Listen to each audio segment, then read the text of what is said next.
কিছুদিন আগেই অনন্যা আমার সাথে কথা বলে। 38 বছর বয়স, ফুল টাইম চাকরি করে, তার সাথে দুটো বাচ্চা আছে, হাজবেন্ড আছে, একটা পুরো বিজি সংসার। আর এই সংসারের বেশিরভাগ দায়িত্বটাই ওর ঘাড়ে। সবচেয়ে দুশ্চিন্তার কারণ হচ্ছে এই বয়সেই ওর হাই সুগার হয়ে গেছে। আগে ভারতীয়দের বলা হতো প্রতি 4 জনের মধ্যে একজনের ব্লাড সুগার আছে, এখন সেই সংখ্যাটা আরো বেড়ে গেছে, প্রতি 3 জনের মধ্যে একজনের ব্লাড সুগার আছে। এর থেকেও বিপজ্জনক যেটা, সেটা হচ্ছে ইনসুলিন রেজিস্ট্যান্স তৈরি হয়ে যাওয়া। তোমার ব্লাড টেস্টের রিপোর্টে হয়তো হাই সুগার ধরা পড়ছে না, কিন্তু ইনসুলিন রেজিস্ট্যান্স হলে যা যা বিপদ হয় সেই সবগুলোই তোমার শরীরের মধ্যে হতে শুরু করেছে। এর সবচেয়ে বড় সিমটম হচ্ছে তোমার প্রচুর জাঙ্ক ফুড খেতে ইচ্ছে করবে, মিষ্টি খেতে ইচ্ছে করবে, কার্বোহাইড্রেট বেশি আছে এরকম খাবার খেতে ইচ্ছে করবে, আর তার সাথে সারাদিন কেরম ল্যাথার্জি লাগবে, ঠিক করে এনার্জি পাবে না কোনো কাজে। অনন্যাকেও ওর অফিসের বস বলছিল তুমি তো কাজে এনার্জি পাচ্ছ না। আবার বাড়িতে ছেলেমেয়েরা বলছে তুমি তো আগে আমাদের সাথে কত দৌড়াদৌড়ি করে খেলতে, এখন আর খেলতে পারো না, সারাক্ষণ বলো একটু রেস্ট নিই। তোমারও কি এরম হয়? তোমার বা তোমার বাড়ির কারোর হাই ব্লাড সুগার আছে? যদি হ্যাঁ হয় তাহলে এক্ষুনি আমায় কমেন্টসে ইয়েস লেখো। এই ব্লাড সুগারটা তুমি অনেকটাই নিয়ন্ত্রণ করতে পারবে রাত্রের খাবারটা ঠিক করলে। তাই আজকের ভিডিওতে এরম 7টা রাত্রের খাবার বলবো যেগুলো তুমি নিয়মিত খেলে তোমার ব্লাড সুগারটা অনেক কন্ট্রোলে থাকবে, বিশেষ করে সুগার স্পাইকটা হবে না। বিশ্বাস করো এই 7টা খাবার ভীষণ টেস্টি খাবার হবে, একদম ব্লান্ট খাবার হবে না। এবং আমি প্রমিস করছি এই 7টা খাবার যদি তুমি 30 দিন ডিনারে খেতে পারো তাহলে ব্লাড সুগারটা টেস্ট করে দেখবে অনেকটা কমে গেছে। তাই একটুও স্কিপ না করে পুরো ভিডিওটা মন দিয়ে দেখো। Welcome to good life with Sukanya. আমি লাইফস্টাইল কারেকশন কোচ। আমার পার্সোনাল গাইডেন্সে তুমি যদি তোমার জীবনযাপনটা পরিবর্তন করতে চাও তাহলে আমার 2 ঘন্টার অনলাইন ইন্ট্রোডাকশন সেশন জয়েন করো। সেশন জয়েন করার জন্য নিচের নাম্বারে LCW এটা লিখে হোয়াটসঅ্যাপ করো। 7টা রাত্রের খাবার বলবো যেগুলো খেলে তোমার ব্লাড সুগারটা নিয়ন্ত্রণে আসবে। আর এই কারণেই এই খাবারগুলোর মধ্যে ডাইরেক্ট কার্বোহাইড্রেটের মাত্রা অনেকটা কম থাকবে, ফাইবারের মাত্রা অনেকটা বেশি থাকবে, আর প্রোটিনের মাত্রাও অনেক বেশি থাকবে। কারণ সিম্পল কার্বোহাইড্রেট তোমার রক্তে সুগারের মাত্রাটা বাড়িয়ে দেয়, সেই জায়গায় ভালো ফাইবার আর প্রোটিন খেলে এই সুগারটাকে ব্যালেন্স করে। তাই খাতা আর পেন নিয়ে 7টা খাবারই নোট ডাউন করো। তার প্রথম খাবারটা হচ্ছে টোফু আর mushroom stir fry. Stir fry মানে অল্প একটু তেলের মধ্যে নাড়াচাড়া করবে, বেশি তেলে বা ডোবা তেলে কখনোই রান্না করবে না। আমরা দুধের থেকে যেরকম ছানা তৈরি করি আর ছানার জলটা ঝরালে ওটা হয়ে যায় পনির, ঠিক সেরকমই সয়াবিনের দুধের থেকে যখন ছানা তৈরি হয় সেই ছানার জল ঝরালে হয় টোফু, যেটা পনিরের মতনই, কিন্তু গরুর দুধ থেকে তৈরি হচ্ছে না, সয়াবিন থেকে তৈরি হচ্ছে। টোফুটা গাছের প্রোটিন, তাই যারা দুধ খায় না তারাও এই টোফুটা খেতে পারে। এতে কার্বোহাইড্রেট অনেক কম আছে এবং প্রোটিনটা ভালো আছে। এর সাথে মাশরুম নিচ্ছ যেটাতে প্রচুর পরিমাণে ভিটামিন ডি থাকে আর অ্যান্টিঅক্সিডেন্ট থাকে। হার্ভার্ড ইউনিভার্সিটিতে একটা স্টাডি হয়েছিল, সেখানে দেখা গেছে প্লান্ট বেসড প্রোটিন তোমার ইনসুলিন সেন্সিটিভিটিটাকে ভালো করে। এবারে আসি এই রান্নাটা কিভাবে করবে। প্রথম 1 চামচের মতো অলিভ অয়েল নেবে, তারপরে কয়েকটা রসুন থেতো করে বা ছোট ছোট কুচি করে দিয়ে দেবে। তোমার যদি আদা খেতে ভালো লাগে এখানে আদাও দিতে পারো। এরপরে মাশরুম দেবে, তার সাথে যা সবজি তোমার ভালো লাগবে, ক্যাপসিকাম, ব্রকলি, বিনস, গাজর, যেটা তোমার বাড়িতে থাকবে ভালো লাগবে সেটাই দিয়ে দেবে। এই সবজিগুলো হালকা নরম হওয়ার পর টোফুটা দিয়ে দেবে, আর এটাকে প্রচন্ড টেস্টি বানাবার জন্য 1 চামচ সয়া সসও দেবে, দেখবে খেতে ভীষণ ভালো হয়েছে। 2 নম্বর ডিনারটা হচ্ছে grilled chicken salad with seeds. চিকেনের ব্রেস্ট পিসটা নেবে, কারণ এই জায়গাটাতেই সবচেয়ে কম ফ্যাট থাকে আর ভালো প্রোটিন থাকে। আমি জানি তোমরা বেশিরভাগ জনই চিকেনের লেগটা খেতে ভালোবাসো, অথচ এই লেগটাতেই সবচেয়ে বেশি ফ্যাট থাকে আর প্রোটিনটাও তুলনামূলকভাবে কম থাকে। তাই সবসময় চিকেন ব্রেস্টটা নেবে, এর থেকে তুমি লিন প্রোটিন পাচ্ছ আর 0 কার্ব। চিকেনে কোনো কার্বোহাইড্রেট থাকে না। এর সাথে কিছু দানাও যোগ করবে, যেমন sunflower seed, pumpkin seed, watermelon seed. এই সিডগুলো থেকে তুমি ভালো ফ্যাট আর প্রচুর ফাইবার পাবে। আমেরিকান ডায়াবেটিস অ্যাসোসিয়েশনের একটা রিসার্চে দেখা গেছে হাই প্রোটিন ডিনার তোমার রাত্রিবেলা সুগার স্পাইকটাকে 25% অবধি কম করে। এটা বানানো ভীষণ সোজা। চিকেন ব্রেস্টটাকে ছোট ছোট টুকরো করবে, তার মধ্যে একটুখানি ভিনেগার বা লেবুর রস, নুন, গোলমরিচ, চিলি ফ্লেক্স, এর সাথে যা সবজি পছন্দ, টমেটো, ক্যাপসিকাম, বিনস, গাজর, পেঁয়াজ সব কটা দিয়ে একটু ম্যারিনেট করে রেখে দেবে। তারপরে অল্প অলিভ অয়েলে এই ম্যারিনেট করা চিকেনটা দেবে, ঢাকা দিয়ে সেদ্ধ করে নেবে। আর লাস্টে যখন খেতে বসবে তখন এই নানা রকমের সিডগুলো ওপরে ছড়িয়ে দেবে। ভীষণ সুন্দর দেখতেও লাগবে, আর খাওয়ার জন্যও তোমার ব্লাড সুগারের জন্য বেস্ট ডিনার। প্রথম ডিনারটা বললাম ভেজিটেরিয়ান, যারা নিরামিষ খাবে।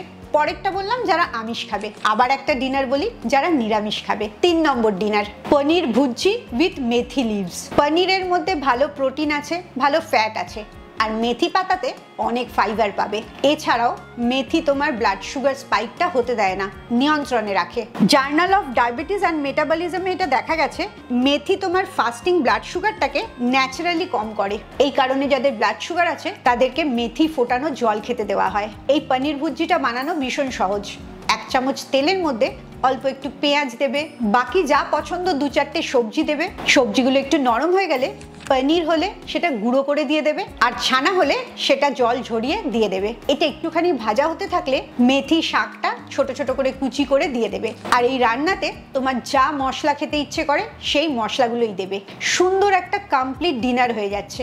এর সাথে রুটি, ভাত, পাউরুটি কিচ্ছু খাবে না। 1 বাটি মেথি দিয়ে এই পনিরের ভুজিটা খাবে, এটাই শুধু ডিনার। তুমি যদি ভাত, রুটি, পাউরুটি এইসব ছাড়া খাবার ভাবতেই পারো না, তাহলে সেটাও একটা তোমার ব্লাড সুগার বাড়ার বা ওজন বাড়ার বড় কারণ। এই কার্বোহাইড্রেট গুলো বাদ দিয়ে খাও, দেখবে অটোমেটিক্যালি তোমার সুগারটা নিয়ন্ত্রণে থাকছে। এবারে চলে আসি আবার একটা ননভেজ ডিনারে। 4 নম্বর ডিনার, ফিশ টিক্কা, আর তার সাথে একটা দইয়ের ডিপ। মাছের মধ্যে খুব ভালো প্রোটিন আছে, ওমেগা 3 ফ্যাটি অ্যাসিড আছে, আর দইটা একটা খুব ভালো প্রোবায়োটিক, তোমার গাটের স্বাস্থ্যটা ভালো রাখে। যত তোমার গাট ভালো থাকবে, সুগার স্পাইক কম হবে, তত তোমার ডায়াবেটিসটা কমতে থাকবে। ব্রিটিশ জার্নাল অফ নিউট্রিশনে একটা স্টাডি হয়েছিল, সেখানে দেখা গেছে প্রোবায়োটিক তোমার HbA1c আর ফাস্টিং গ্লুকোজ লেভেল, যেটা টাইপ 2 ডায়াবেটিস হয়, এই দুটোকেই ইমপ্রুভ করে। এই মাছের রান্নাটা ভীষণ সোজা। যে কোনো বড় মাছ কাটা ছাড়া, ফিলে কাটলে তো আরো ভালো, ম্যারিনেট করে রেখে দেবে। ম্যারিনেশনের মধ্যে অবশ্যই দই দেবে, তোমার পছন্দ মতো মশলা দেবে। 1/2 ঘন্টা ম্যারিনেট করে রাখার পর অল্প একটু অয়েল ব্রাশ করে এটাকে টিক্কার মতো ভেজে নেবে। আর তার সাথে খুব সহজ একটা দইয়ের ডিপও বানাতে পারো। দইটাকে কিছুটা জল ঝরিয়ে নেবে, নুন, গোলমরিচ আর তার সাথে শুকনো লঙ্কার ফ্লেক্স, অরিগ্যানো, যেরম হার্বস তোমার পছন্দ সেটা দিয়ে নেবে, আর হাফ লেবুর রস চিপড়ে নেবে। দেখবে ভীষণ টেস্টি একটা ডিপ তৈরি হয়ে গেছে। 5 নম্বর খাবারটা যারা ভাত খেতে ভীষণ ভালোবাসো অথচ ভাত খেতে পারবে না রাত্রে, তাদের জন্য egg curry with cauliflower rice. ডিমটা সবার বাড়িতে সবসময় থাকে, একটা ভালো প্রোটিন, ভালো ফ্যাট এবং কোনো কার্বোহাইড্রেট নেই, আর তার জন্য কোনো সুগার স্পাইকও হবে না। আর ভাতের জায়গায় ফুলকপিটাকে তুমি ঝুরি ঝুরি করে একটু নুন দিয়ে সেদ্ধ করে নেবে, দেখবে ভাতের মতনই দেখতে লাগছে। একটা রিসার্চ হয়েছিল, সেখানে দেখা গেছে তুমি যখন সাদা চালের ভাতটার পরিবর্তে কোনো লো কার্বোহাইড্রেট খাবার খাচ্ছ, যেমন এখানে ফুলকপিটা, তখন তোমার গ্লুকোজ লেভেল 19% অব্দি ইমপ্রুভ করছে। এবারে আসি 6 নম্বরে, স্টাফড পালক পনির রোল। যাদের খিদেটা একটু বেশি পায়, শুধু পালক পনির খেলে পেট ভরবে না, তারা এই ডিনারটা করবে। এবারে রোলটা বানাবে কি করে? রোলটাতে বেসন ব্যবহার করবে। বেসনের মধ্যে একটু নুন দেবে, কালো জিরে দেবে, খুব ভালো করে ফেটিয়ে নেবে। তারপরে ঠিক গোলা রুটি যেরকম বানায় সেরকম পাতলা করে রুটিটা বানাবে, আর এই রুটিতে স্টাফিং হিসেবে তোমার পালক পনিরটা দিয়ে দেবে। একটু ড্রাই করে রান্না করবে যাতে রোলটা ঠিকঠাক বানাতে পারো। পালংয়ের মধ্যে প্রচুর ম্যাগনেসিয়াম পাচ্ছ, অ্যান্টিঅক্সিডেন্ট পাচ্ছ, বেসনটা থেকে একটা ব্যালেন্সড প্রোটিন, ফাইবার, কার্বোহাইড্রেট পাচ্ছ। আর খাচ্ছি না কিছু, রুটি খাচ্ছি না, ভাত খাচ্ছি না, এই অনুভূতিটাও হবে না। অবশ্যই যাদের ব্লাড সুগারের মধ্যে বেশি খিদে পায় তাদের জন্য এটা ভীষণ ভালো অপশন। এবারে আসি লাস্ট ডিনারটাতে। এটাও মাছের ডিনার, তবে এখানে শুধুমাত্র দই না, সবজি অ্যাড করতে হবে। Grilled fish with steamed vegetable.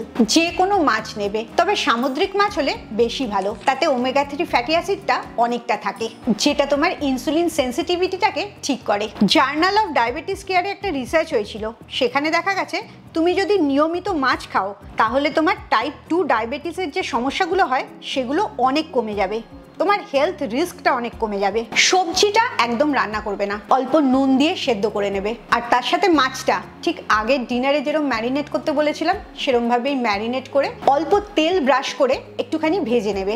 যত তোমার সুগারটা ব্যালেন্সে থাকবে তত তোমার খিদেটা কম পাবে। প্রথম প্রথম যখন এই ডিনারগুলো খাওয়া শুরু করবে, হতে পারে তোমার মনে হবে পেটটা ভরছে না, কারণ দীর্ঘদিনের অনেক কিছু খাওয়ার অভ্যাস বলে। তবে এই ডিনারটা শুরু করার পর 1 সপ্তাহের মধ্যেই দেখবে তোমার খিদেটা কমতে শুরু করেছে, কারণ ব্লাড সুগার স্পাইকটা কমতে শুরু করবে এবং 30 দিনের মধ্যে তুমি একটা ম্যাজিক্যাল রেজাল্ট দেখতে পাবে। রাত্রের ডিনারটা শুধুমাত্র তোমার পেট ভরাবার জন্য না, রাত্রের ডিনারের ওপরেই নির্ভর করে তোমার সারা রাত্রে শরীরটা কিভাবে কাজ করবে এবং তুমি পরের দিন ঘুম থেকে কিভাবে উঠবে। তাই রাত্রের রুটিনটা তোমার ভালো থাকার জন্য ভীষণ জরুরি। আমার রাত্রের রুটিনের ভিডিও আছে, এই ভিডিওটা শেষ হলে অবশ্যই সেই ভিডিওটা দেখবে। এই ডিনারগুলো যদি তোমার ভালো লাগে, তুমি নিয়মিত খাওয়ার পর তোমার ব্লাড সুগারটা কম হয়, তাহলে অন্য ভিডিওগুলো একটাও মিস করবে না এবং সব টিপসগুলোই ফলো করার চেষ্টা করবে। তুমি কি জানো, তুমি যেভাবে দাঁড়াও, বসো, খাও, শোনো, তোমার পুরো ফিজিক্যাল পশ্চারের ওপর তোমার ওজন কমাটা নির্ভর করে, বা তোমার ভুল পশ্চারের জন্য তোমার ওজনটা বেড়ে যাচ্ছে? যদি না জানা থাকে তাহলে অবশ্যই পরের ভিডিওটার জন্য অপেক্ষা করো। ওই ভিডিওতে আমি বলবো কি করে তুমি তোমার বডি পশ্চার ঠিক করে ওজন কমাতে পারবে। খুব ভালো থাকো, মানসিক আর শারীরিকভাবে একদম সুস্থ থাকো। আবার পরের ভিডিওতে তোমাদের সাথে দেখা হচ্ছে।